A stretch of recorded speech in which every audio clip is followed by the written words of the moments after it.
evening. Welcome to South Asia Newsline. I'm Lipakshi Khurana. Here are the top stories we're tracking for you on Friday, the 27th of November.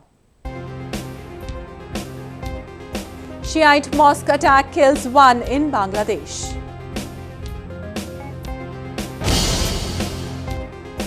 Afghan President sacks Kunduz intelligence chief for negligence.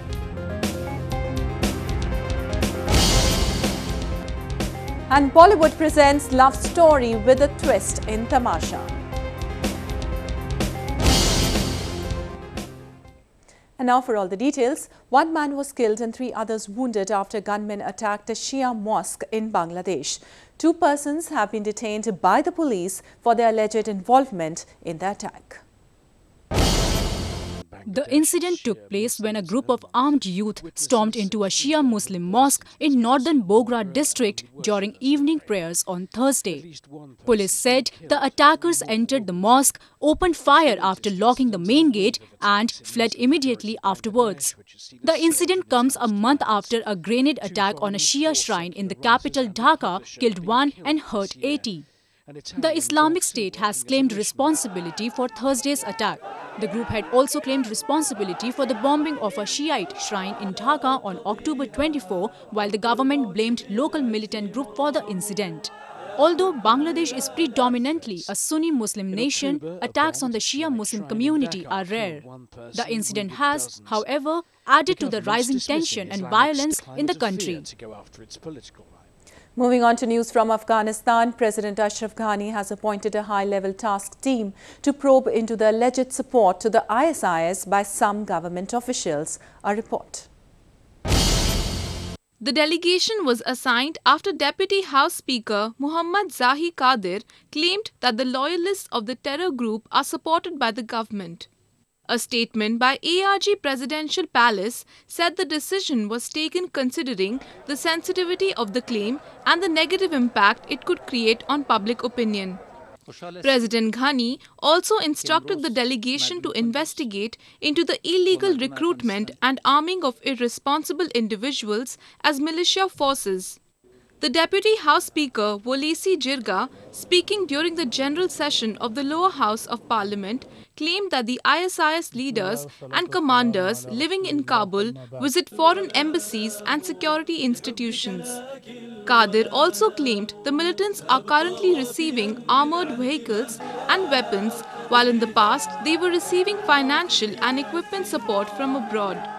He asserted that over 20,000 Pakistani refugees have settled in Shinwari district of Nangarhar province, which produces ISIS loyalists, and the government not only covers them but provides support to them.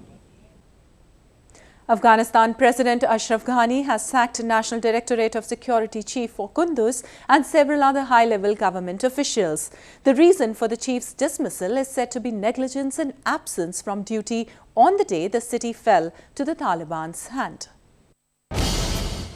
President Ghani, who was on a second visit to Kunduz city within a month, vowed to improve its security and strengthen local governance. The decision of dismissing the officials came after the Kunduz fact-finding team submitted its final report on the brief capture of the city by Taliban in September.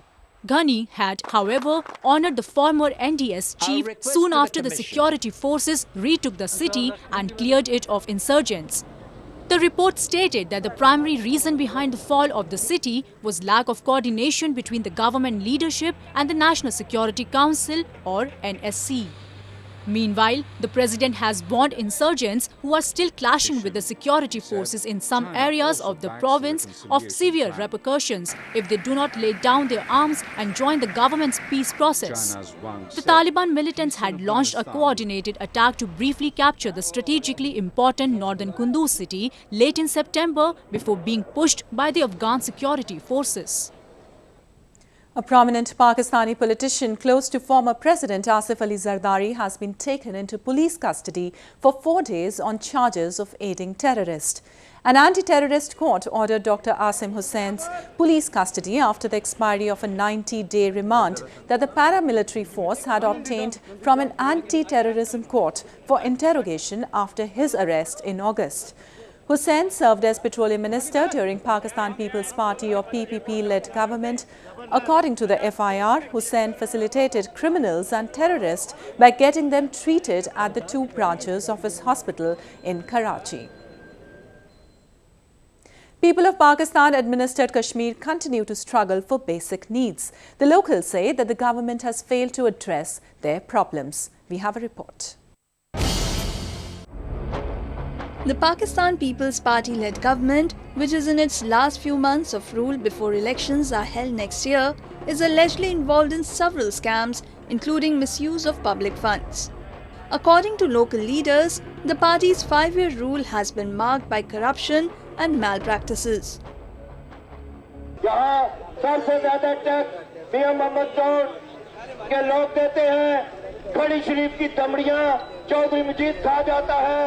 अब उसका ये हालात आ चुके हैं कि वो दरबार की दमड़ियां मांगेगा और खाएगा बाबा के नाम पर। Both opposition leaders and citizens of the region have accused Prime Minister Chaudhry Abdul Majid of nepotism. Unemployment continues to prevail in the region despite tall promises made by the government. पिराने वक्त मजीद खान, आपने ये वादे पूरे किए कि मैं अगर रिश्वत खाऊं तो माँ बहन का गोश्त खाऊं। हमने मान लिया कि आप अगर 10 साल भी कुर्बानी का गोश्त इकट्ठा करो तो नहीं हो सकता जितने आपके बेटे ने पैसे लोगों पे खा लिए। मेरे भाइयों, आप खुद नहीं लेते, वो कासिम मजीद को छोड़ा हुआ है उसके जरिए लेते हो।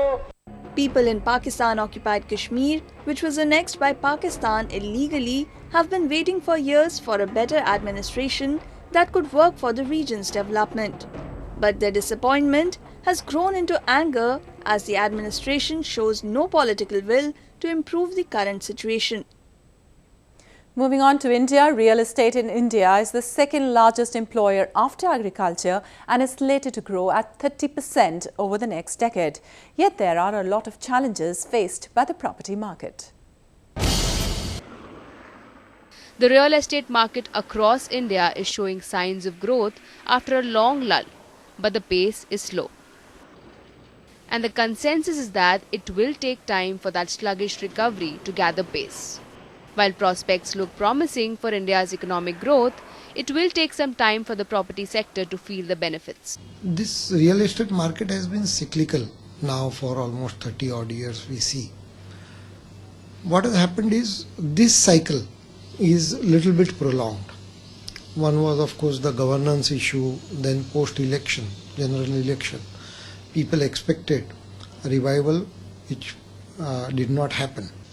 So currently sluggish but hopeful. A drive through stalled projects in New Delhi's satellite towns is all it takes to see the depth of the problems now facing the sector. And it is not just developers who are dealing with the fallout of projects that are going nowhere and a glut of unsold inventories. Buyers like Tushar Sharma, who opted for flexible payments, are finding that their dream of owning a home is now running into trouble. It is very difficult in the current stage because people have invested into money, invested into flats. So this is one of the worrying factors which I see as a buyer. And also you cannot genuinely say whether this project is a legal one or not. The key question now is in which direction the market is headed and who will reap the benefits. I think we will not see a run-up in the price as far as real estate is concerned. Or I don't see a huge return in real estate for the next few years. In the time to come, inventory will go down and tier 2 and tier 3 cities will see good growth. As far as Mumbai and NCR is concerned, I don't see great returns in the next few years. The scenario might mean that the foreign investors want to take their money elsewhere fast. But there is one consolation. The long-standing shortage of space may now translate into high occupancy rates and steady rental incomes for commercial and residential properties, at least in rupee terms. Thousands of American soldiers and military personnel celebrated Thanksgiving on deployment far away from home. At NATO's main headquarters in Kabul, many gathered to mark the annual festival. Many US personnel deployed overseas, including in the combat zones, were able to enjoy a traditional Thanksgiving dinner courtesy to the Defense Logistics Agency of US, which flew 95,000 pounds of turkey and beef. In Afghanistan, the US troops received more than 15,000 pounds of turkey for their holiday meal. Many US soldiers and other coalition forces personnel gathered together at NATO's headquarters in Kabul on Thursday to celebrate the joyful day. I'm just happy to be here. I'm thankful for, being alive and everything like that, and having the opportunity to serve the Afghan people as much as we can here. Difference between here and home, of course, I don't have my family here with me, but I'm still happy to be around my military family and the other coalition forces. The US troops have been deployed in Afghanistan for more than a decade to help Afghan troops in countering terrorism, which continues to be deep-rooted in the country. The US will continue to maintain over 9,800 strong forces for most of the next year and will keep 5,500 troops from 2017 for training and counter-terrorism operations. Well, that's the way it was in South Asia this evening. Before we conclude, the top stories once again. Shiite mosque attack kills one in Bangladesh.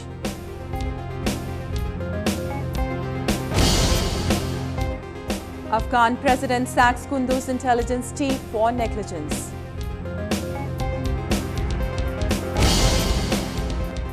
And Bollywood presents love story with a twist in Tamasha.